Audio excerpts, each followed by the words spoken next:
महाराज के आने का समय हुआ है। चाहे कोई भी हो, बगल से आना पड़ेगा।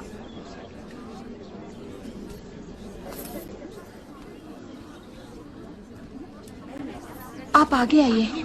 कोई बात नहीं, आप जाइए। आओ आओ, जल्दी जल्दी आओ। पीछे अभी बहुत लोग बाकी हैं। सबको आगे आना होगा। आओ। इसके बाद तुम।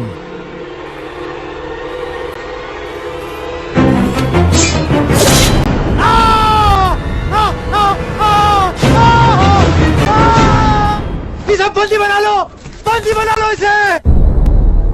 बाहुबली की धर्मपत्नी देवसेना पर आरोप है कि उन्होंने सेना नायक सेतुपति की उंगलियां काट दी। राजमाता शिवगामी देवी की आज्ञा से श्री श्री भल्लाल देव महाराज के समक्ष ये सुनवाई प्रारंभ हो रही है। अवश्य। देवसेना, क्या तुम्हें अपने अपराध के बारे में कुछ कहना है? किसी सुनवाई के बिना ही मुझे हथकड़ियां पहना दी गई और पहले ही निर्णय हो चुका है कि मैं अपराधी हूँ। ये कहाँ का न्याय है? तुम निर्दोष साबित होने तक अपराधी हो।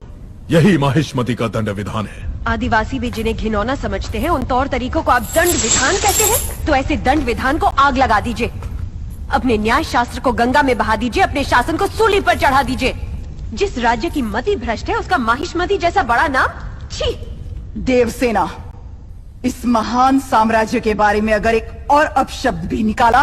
बड़ी बड़ी प्रतिमाओं और ऊंचे ऊंचे सिंहासनों से महान साम्राज्य नहीं बनता राजमाता, एक विशाल हृदय से बनता है। लगता है वो यहाँ किसी के पास नहीं है। धिक्कार है। देख लिया महाराज, आपके सामने इतनी निर्लज्जता के साथ बात कर रही हैं, तो सोचिए मेरे सामने आपके बारे में कितनी तुच्छ बातें कही होंगी। सोच के देखिए महाराज।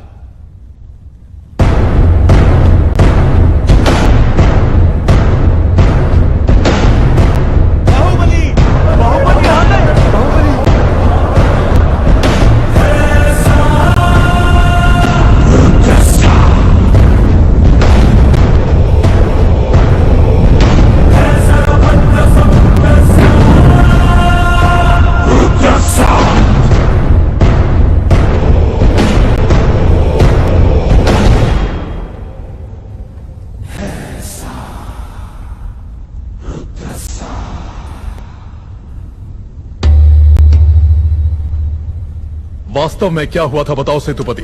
शिवालय भक्तों से भरा हुआ था महाराज। देवसेना भी वहां दर्शन के लिए आई। तभी आपके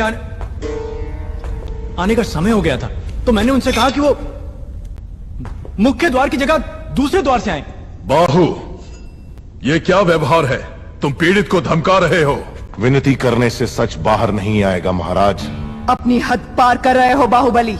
एक गर्भवती को बेड़ियों के साथ खड़ा करके ये सभा पहले ही अपनी हद पार कर चुकी है माँ। चाहे गर्भवती हो या वृद्ध, तुम हो या मैं, न्याय विधान सबके लिए एक है। जानते भी हो क्या हुआ था? क्या हुआ था देवसेना? शिवालय में सभी महिलाओं को एक तरफ बुलाया। अंदर भेजने के बहाने वो सब पर हाथ डाल रहा था। मेरे साथ भी वो यही करने वाला था, तो उसकी उंगलियां काट दी। गलत किया देवसेना। औरत पर हाथ डालने वाले की उंगलियां नहीं काटते, काटते हैं उसका गला।